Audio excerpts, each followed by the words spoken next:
Assalamualaikum warahmatullahi wabarakatuh. Bismillah, alhamdulillah, wassalatu wassalamu ala rasulillah Sayyidina wa maulana Muhammad wa ala alihi wa sahbihi wa mawalah. Rabbi syrah li sadri wa yassir li amri wahlul uqdatan min lisani yafqahu qawli. Amma ba'du, hadirin kiram, para alim, para ulama, para masyayikh, para kiai yang kita hormati semua, semoga senantiasa diberi umur yang panjang, diberi sehat fi taatillah. Yang kami hormati pula kepada segenap para hadirin dan hadirat yang semoga juga oleh Allah senantiasa diberi kemudahan dalam setiap urusan, dan juga semoga diberi oleh Allah kesehatan fil afiyah, kesehatan untuk melakukan aktivitas sehari-hari, terutama untuk beribadah kepada Allah agar dipermudahkan jalannya. Amin ya rabbal alamin. Kita kembali lagi pada pengajian rutin, yakni Cahaya Cinta Setama Gedong. Alhamdulillah, semoga dalam pengajian ini kita bisa mengambil hikmah dan juga manfaat daripada pengajian ini. Kita tahu pengajian Cahaya Cinta Setama Gedong setiap rutin diawali dengan pembacaan tahlil, pembacaan istighosah, ya. Saya ingat terhadap kalamnya, dawuhnya Habib Ali Al-Jufri. Beliau mengatakan kadang sering terjadi dalam diri kita ini sulit atau sukar dalam menghadapi sesuatu, seperti mungkin gampang sumpek atau permasalahan duniawiyah yang terlalu terbelit. Nah, ini kata beliau Habib Al-Jufri, mungkin saja itu berawal dari banyaknya dosa yang berada dalam tubuh kita. Pentingnya kita untuk meminta ampun kepada Allah, beristighfar kepada Allah, agar apa? Agar dosa tersebut hilang, sehingga perkara-perkara yang sulit yang tadinya menghampiri kita ini bisa terhilangkan dengan sebab kita beristighfar tersebut. Lalu perbedaannya apa? Aku tak istighfar dhewe wae nang omah, gak usah nunggune masjid atau gak usah bareng-bareng loh. Perbedaannya adalah kualitas doa yang dilakukan secara bersama-sama itu lebih mujarab, lebih mustajab, ya, daripada doa yang dilakukan oleh sendiri. Karena apa? Ya seperti hanya yang dulu disampaikan, jenengan ketika meminta secara kolektif kepada Gusti Allah, meminta kolektif kepada, atau secara gampangnya lah, jenengan demo tengah jenge pemerintah, demo dewe karo demo karo wong akeh akan lebih gampang untuk direspon ketika demonya orang banyak. Nah, inilah pentingnya kita sering-sering menghadiri acara-acara majelis pengajian, ya, istighosah, tahlilan dan sebagainya lah. Ini tujuannya apa? Untuk lebih mempermudah hajat kita, lebih untuk mempermudah keinginan kita supaya dapat dikabulkan oleh Allah Subhanahu wa taala. Baik, untuk tema Cahaya Cinta, kita tahu tema kali ini adalah tema Islam KTP. Nah, tema Islam KTP ini sebenarnya sudah masyhur, istilahnya itu sudah masyhur sejak dulu. Bahkan saya ingat kayaknya ada ya sinetron Islam KTP ku enten nggih kadose lho. Lah niki kemasyhuran Islam KTP yang ada di Indonesia ini sudah merajalela di mana-mana. Mereka mengatasnamakan Islam, mereka mengatasnamakan saya beragama Islam sebagai seorang muslim, tapi beberapa syariat-syariat Islam, norma-norma Islam tidak dilakukan. Padahal kita tahu Islam itu sendiri adalah seperti halnya melakukan syahadat, melakukan sholat, puasa, zakat, haji, yang seperti halnya kisah Nabi Muhammad SAW didatangi oleh malaikat Jibril. Beliau bertanya, apa itu Islam? Islam ya semacam ini, rukun Islam yang ada 5 itu adalah Islam. Lah ini ketika ada seorang muslim yang mengaku Islam tapi tidak melakukan norma-norma yang disyariatkan, maka itu juga termasuk daripada Islam KTP, hanya Islam saja yang ada di KTP-nya, tapi dia tidak mau melakukan syariat-syariat Islam yang berlaku untuk dia. Lah kemasyhuran Islam KTP yang ada di Indonesia ini justru menjadi momok berat bagi kita. Bukannya malah bangga, bukan, itu justru malah momok bagi kita. Jarene Indonesia itu adalah sebuah negara yang mayoritas penduduknya agama Islam. Tapi apa? Kualitas daripada keislaman mereka perlu ditanyakan. Sering terjadi bahkan beberapa masyarakat ini mereka dengan bangganya mengatakan, saya Islam tapi saya masih belum rutin untuk melakukan jamaah, sholat. Saya Islam, tapi ternyata pas waktu bulan puasa, ya masih banyak sekali yang nongkrong di pagi hari dengan enaknya sambil ngopi dan juga sambil ngerokok. Lah ini Islam bagaimana? Saya pernah itu ya, suatu saat pas bulan puasa jalan-jalan pagi di daerah Lirboyo sana di lapangan Karangsono, ya. Dengan bangganya mereka ini beberapa bapak di sana itu ngopi ngerokok padahal pas bulan puasa di pagi hari. Kalau yang melakukan itu perempuan masih bisa dihusnudzoni, oh mungkin perempuan ini masih ada halangan. Tapi kalau laki-laki, bagaimana ada konsep husnudzon? Oh ini halangan apa yang ada di laki-laki ini? Masa uzur, masa haid? Ya, lah inilah yang menjadi momok bagi masyarakat Indonesia khususnya. Ini apa? Mereka mengatakan Islam, memproklamirkan bahwasanya mereka ini Islam, tapi tidak mau melakukan syariat Islam itu sendiri. Kita tahu sholat itu wajib, kita tahu puasa itu wajib, ya. Tapi mereka nggak mau melakukan, mereka sadar dengan hal itu. Nah, ini adalah fenomena Islam KTP yang ada di Indonesia.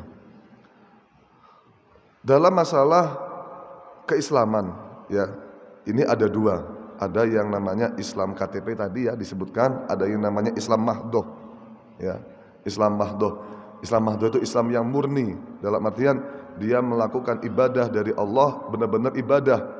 Jadi keikhlasan dia beribadah, keyakinan dia beribadah, benar-benar melakukan sesuai dengan syariat ketentuan yang diajarkan oleh Nabi Muhammad SAW. Kadang seringkali kita menjadi pertanyaan, sebenarnya apakah termasuk Islam KTP ketika orang itu hanya melakukan sholat, tapi segi batiniah dia ini tidak meyakininya. Maksudnya dalam artian kadang masih ada ghibah, masih kadang ngerasani, masih kadang gosipi, masih kadang hasud. Ada dalam segi batinnya itu banyak sekali merajalela penyakit-penyakit hati. Apakah itu juga termasuk Islam KTP? Cuma zahirnya saja yang dia ini berbentuk sholat, puasa, tapi dalam segi hati dia rusak. Apakah itu termasuk Islam KTP atau bukan? Maka dalam hal ini kita tahu, ya, Allah itu menciptakan manusia dan jin semuanya ini tujuannya untuk apa? Untuk hanya beribadah.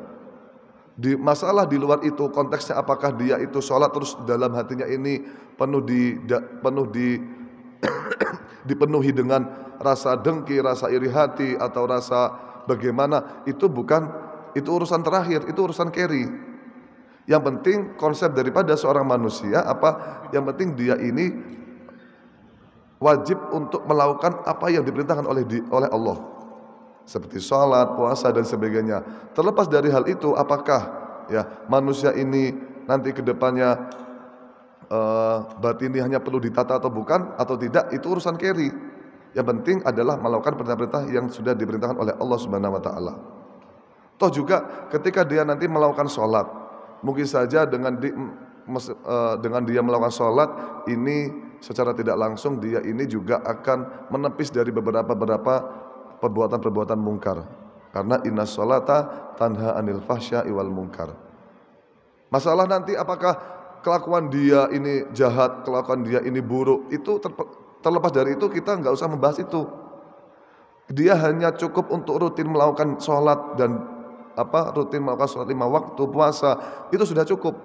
Ya, hikmah daripada sholat itu ya semacam itu. Dia seorang manusia ketika dia rutin melakukan sholat, dia insya Allah akan terlepas dari perbuatan-perbuatan mungkar yang menghampirinya. Begitu juga puasa. hikmah dari puasa itu banyak sekali. Ya, jangan dikira orang puasa itu tidak ada hikmahnya, banyak. Ya, puasa itu juga termasuk daripada kewajiban seseorang muslim dari Allah kepada kita.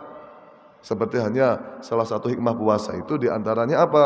Diantaranya adalah banyak, seperti status sosial. Dengan kita puasa kita juga merasakan, oh begini toh rasanya lapar yang dirasakan oleh orang-orang yang doif, orang-orang yang fakir miskin. Ini akhirnya apa? Akhirnya menumbuhkan rasa sosial kita. Oh ternyata lapar itu nggak enak ya. Akhirnya apa? Bersedekah kepada sesama. Ya.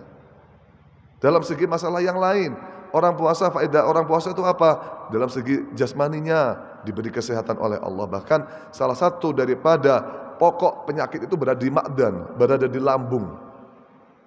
Jadi pokok penyakit itu sebenarnya kalau dalam sebuah kitab itu ada yang mengatakan dalam lambung, pusatnya itu dalam lambung.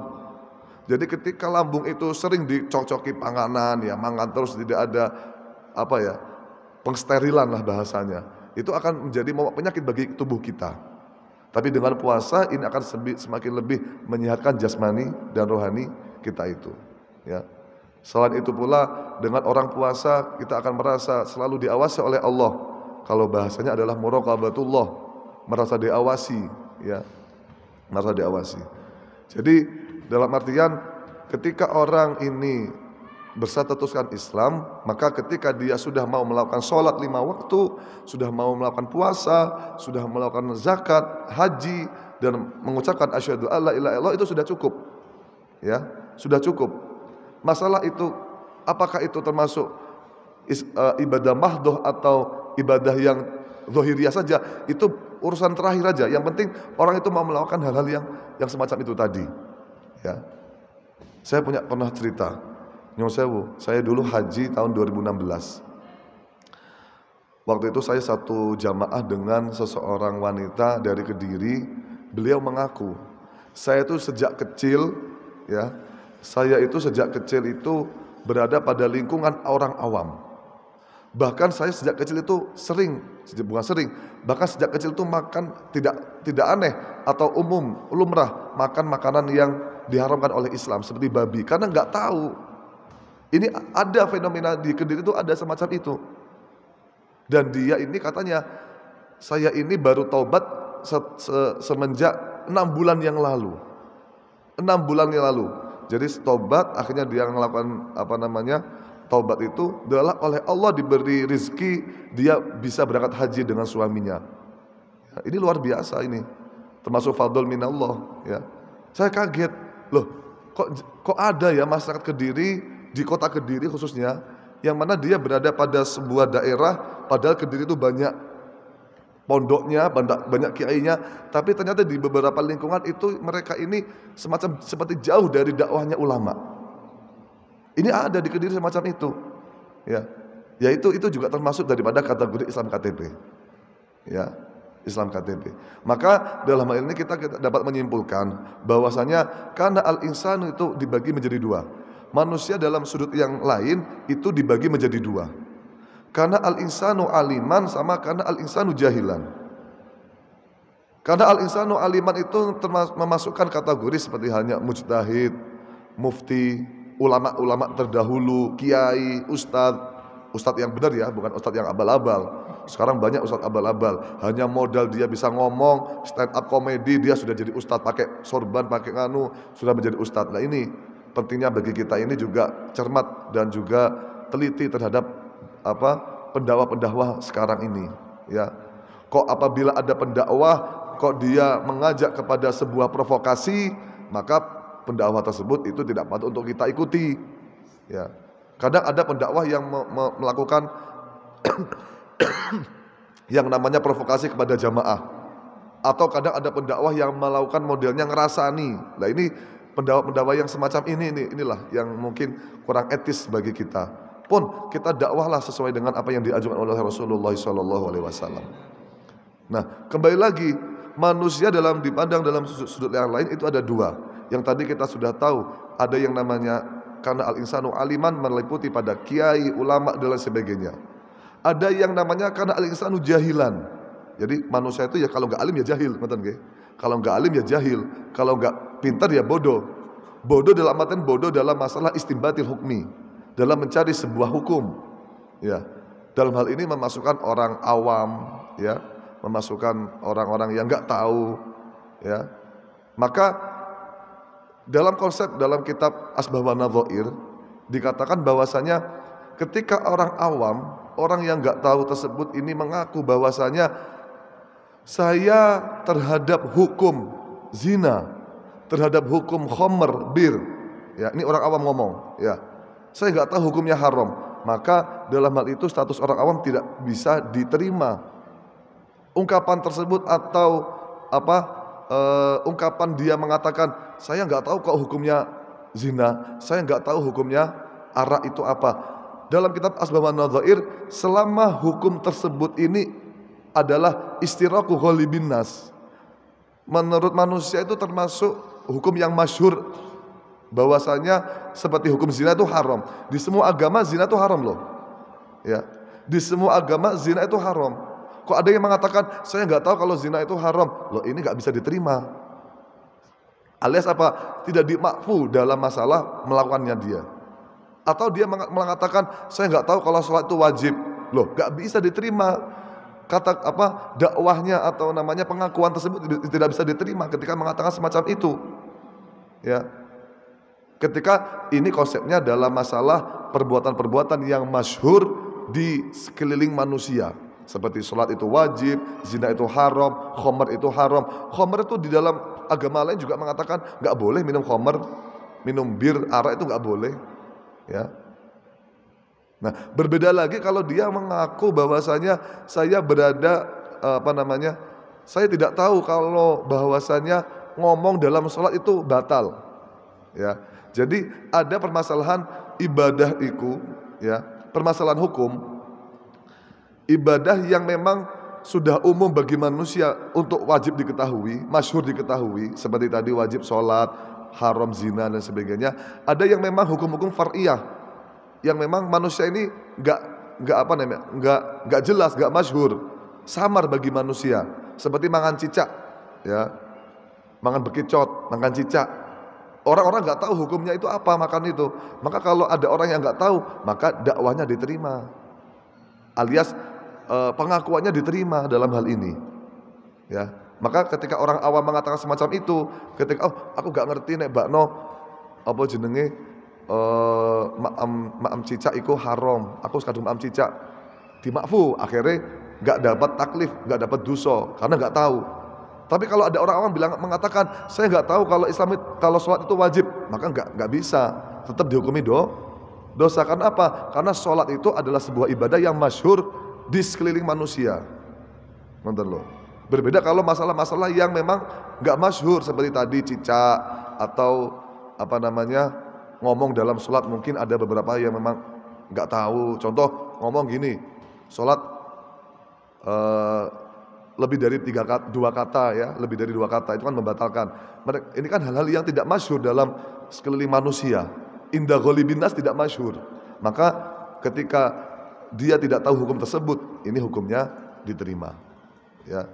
Kecuali memang dalam permasalahan ini, ya, dia ini baru masuk Islam atau mu'alaf. Maklum orang mu'alaf ini dalam permasalahan-permasalahan yang masyhur di kelompok Islam ini nggak semuanya tahu. Contoh, ternyata sholat Jumat itu wajib. Maklum orang mu'alaf nggak tahu, ini nggak apa-apa, diterima dalam hal ini. Ya, mu'alaf itu apa?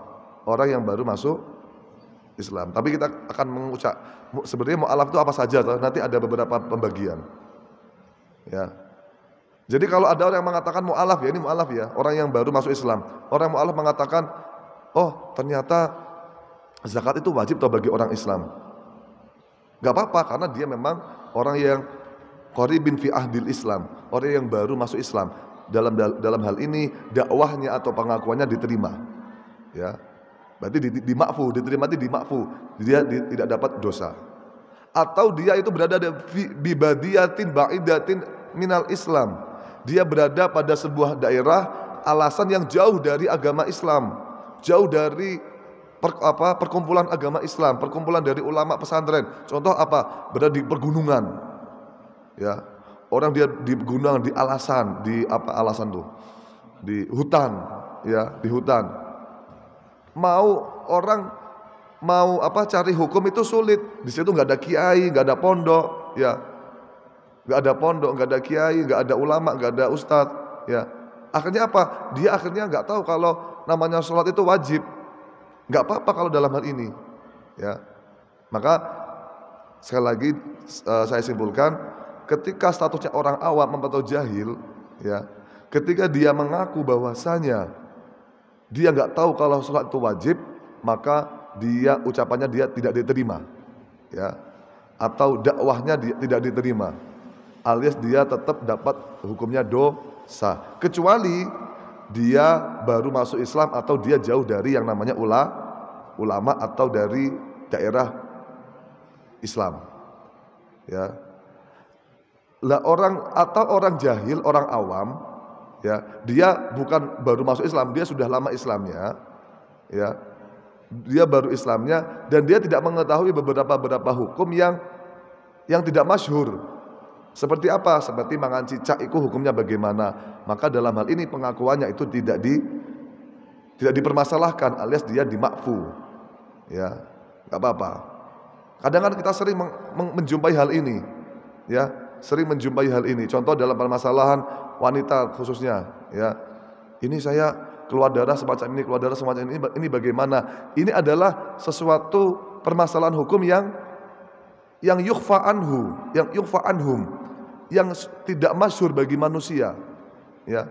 Kalau bagaimana kalau terlanjur dia melakukan sesuatu itu, apakah salah, dosa atau tidak? Maka hukumnya dimakfu, nggak masalah, ya. Nah ini harus perlu garis bawahi. Maka bagi status orang yang mempunyai kategori Islam KTP ini harus perlu digaris bawahi, ya. Nggak bisa Islam KTP itu nggak bisa langsung dikatakan, oh apa yang dilakukan semuanya makfu, nggak bisa. Apa yang dilakukan semuanya diampuni oleh Allah, tidak bisa. Nggak bisa kita langsung menjudge Islam KTP ini bebas dari taklif, oh nggak bisa. Kita lihat dulu permasalahannya, ya. Kadang ada beberapa, lalu bagaimana statusnya tadi, ibu-ibu tadi, yang dia berada di sebuah daerah Kediri, kota Kediri, yang di situ banyak ulama, banyak pondok. Apakah dia terkena dosa? Apakah dia terkena taklif? Bagaimana? Maka jawabannya iya. Karena apa? Karena dia berada pada sebuah daerah yang di situ banyak kiainya, banyak pondok pesantrennya. Berbeda kalau dia berada di alas, di hutan. Nah, ya. Tapi kalau dalam hal ini saya pernah, ya. Kalau niku pernah waktu saat saya berada pulang dari Surabaya sampai di Semampir. Semampir perempatan itu kan banyak orang-orang jalanan itu ya, nyun sewu, yang tindian, yang nopo, nyun sewu, Mas Andra, tatoan, ya, yang pokoknya di pinggir jalan itulah, yang ininya ditindik kayak India itu, ya, terus tatone macam-macam lah. Saya sempat bilang semacam ini di mobil itu. Nyapo to wong koyok ngono kok dilakoni, kurang kerjaan ae, apa gak nyusahne wong tuwane koyok ngono iku, numpak truk gandol dan sebagainya, kurang kerjaan, malah nambah-nambah dosa wong tuwane, ya. Maka langsung saya ditegur sama orang tua saya, Ahmad ojo koyok ngono, sapa ngerti sing salah untuk mereka, sapa ngerti sing salah kita awake dhewe sebagai orang Islam, sebagai orang pesantren. Sapa ngerti sing salah kita. Kenapa dakwah kita tidak sampai kepada mereka? Maka dalam hal ini kita juga jangan sampai menyalahkan orang-orang yang modelnya Islam KTP, ojo sampai, ya. Kita harus berhusnudzon lah. Pokoknya setiap langkah kita harus berhusnudzon kepada setiap orang. Nah, ya. Nah, maka ketika orang itu statusnya sudah berada pada posisi tersebut, ya, Islam KTP, ya. Lalu dia ingat, oh ternyata saya ini selama ini salah. Saya meremehkan yang namanya sholat. Saya meremehkan yang namanya puasa. Ya. Maka ketika dia tobat, apakah status perkara yang dia tinggalkan itu hukumnya wajib diqodoi atau tidak? Maka hukumnya wajib untuk diqodoi. Sebatas mana diqodoinya? Sebatas dia ingat dia tidak melakukan perkara itu. Kalau seandainya dia tobat dari umur tobat pada umur 40 tahun. Dia ingat dia tidak melakukan sholat secara rutin pada umur 11 tahun. Dari 11 sampai umur 40 tahun dia ingat dia meninggalkan sholat banyak lah. Ya dia ingat-ingat, dia iling-iling. Kira-kira sholat berapa yang saya tinggalkan? Maka itulah yang harus ditanggungkan. Nggak boleh membayar fidyah, nggak bisa semacam itu, harus diqodoi. Sama puasa juga, ya. Puasa juga kalau dia ingat, oh ternyata saya meninggalkan puasa ini selama 4 tahun. Ya wajib diqodoi semuanya. Dan juga bayar fidyah dalam hal ini. Maka sering terjadi ya dalam konsep kita ini, khususnya di Indonesia, ada yang namanya fidaan. Loro sebutan fidaan. Fidaan itu adalah untuk melebur sebuah dosa dan biasanya dilakukan setelah orang itu meninggal dengan membaca kulhus banyak 1000 kali bagi sang keluarga. Tujuannya apa? Untuk meleburkan dosa bagi sang mayit. Ini fidaan. Ada yang 1000, ada yang 100.000, ya macam-macam. Ya, ada yang 7 hari, ada yang 40 hari. Ini fidaan yang semacam itu. Tujuannya untuk apa? Melebur dari dosa-dosa yang ada. Nah, maka dalam hal ini konsep orang mu'alaf, konsep orang mu'alaf ini tadi yang mengatakan saya tidak tahu kalau sholat itu wajib atau bagaimana. Ini dimakfu, diterima, dakwahnya diterima, pengakuannya diterima. Ya, mu'alaf itu ya adalah orang yang baru masuk Islam. Ya, maka selaras dengan sebuah hadis dalam kitab Arba'in, ya, dikatakan umirtu an uqatilan nas illa ayyashhadu. Jadi dalam hadis Arba'in itu dikatakan kita diperintah untuk memerangi manusia kecuali dia ini sudah mengatakan atau sudah bersyahadat kepada Allah, sholat, puasa dan sebagainya, sudah dalam konteks muslim. Ketika dia sudah dalam konteks muslim, maka orang itu tidak boleh untuk diperangi, tidak boleh untuk dibunuh. Ya, sebenarnya hadis ini juga menjadi polemik. Ya, banyak orang-orang ekstremis, banyak orang-orang radikalis.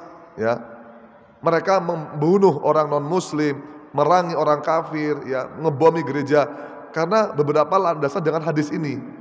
Pokoknya dia itu tidak Muslim wajib untuk diperangi. Ternyata beberapa mufassirin, ya, ini mengatakan sebenarnya linnas ini, ya, kata Anas ini tidak bisa langsung dimasyhurkan bagi orang kafir semuanya, enggak bisa ditafsiri atau dijelaskan semua orang kafir, enggak.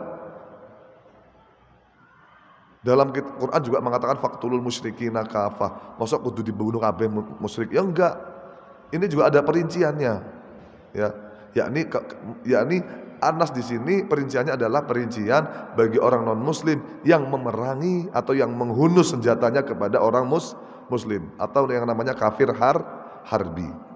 Maka ketika ada seorang kafir non muslim, ya, kok dia dari kategori harbi yang dia menodongkan senjatanya kepada kita, maka kita wajib perangi. Kecuali orang kafir tersebut itu mau masuk Islam.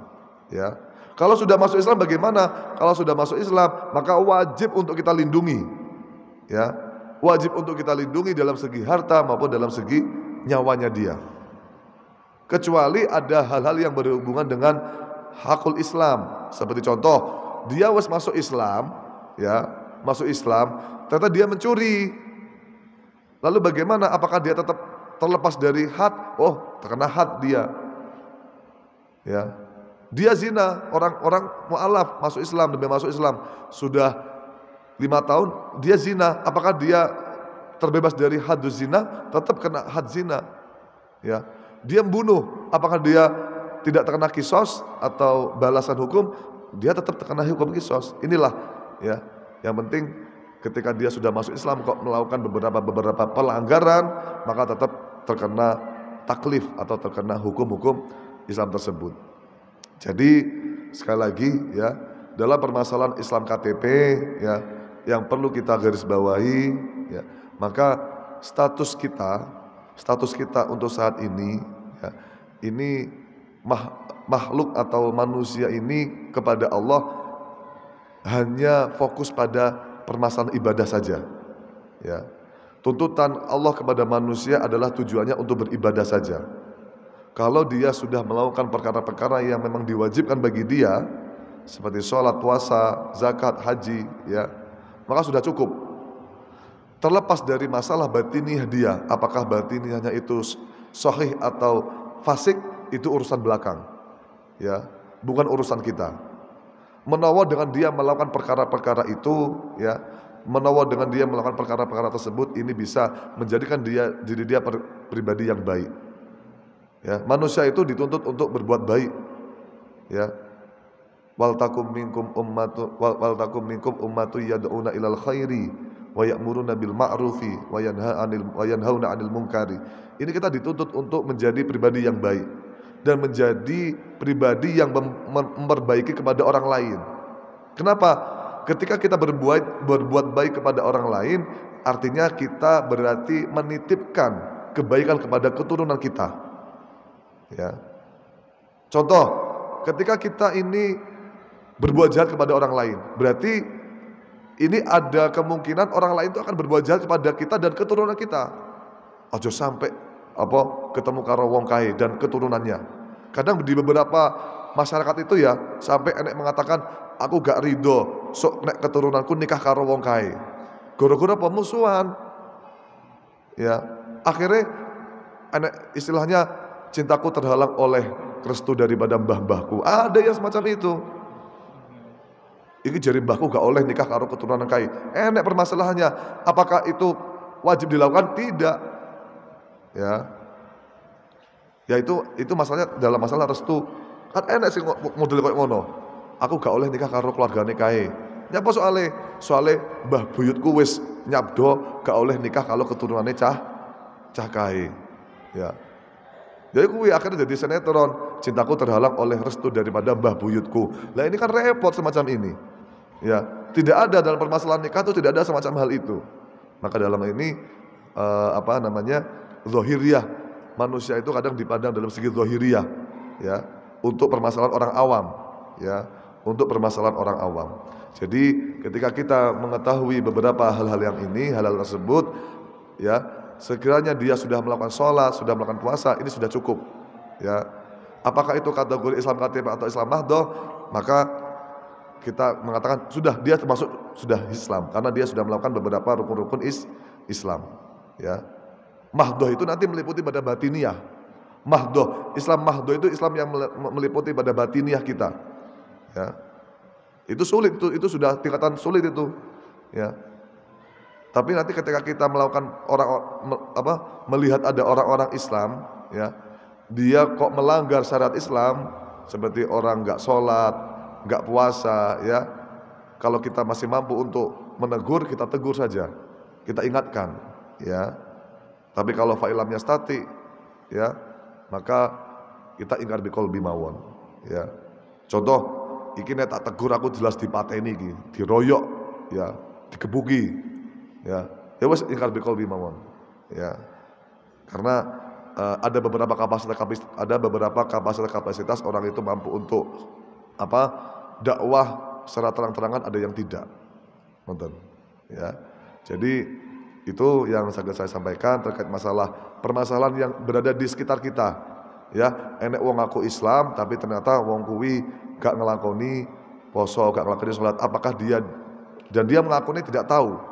Dia ngakunya tidak tahu kalau itu hukumnya wajib, kalau itu hukumnya puasa itu hukumnya wajib. Apakah dia terkena dosa atau tidak?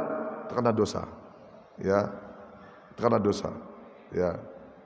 Ya itu tadi yang dakwahnya diterima itu kalau dia itu berada pada sebuah tempat yang jauh dari ulama, atau dia ini baru masuk Islam, atau dia tidak tahu dalam permasalahan yang hukum-hukum yang tidak masyhur.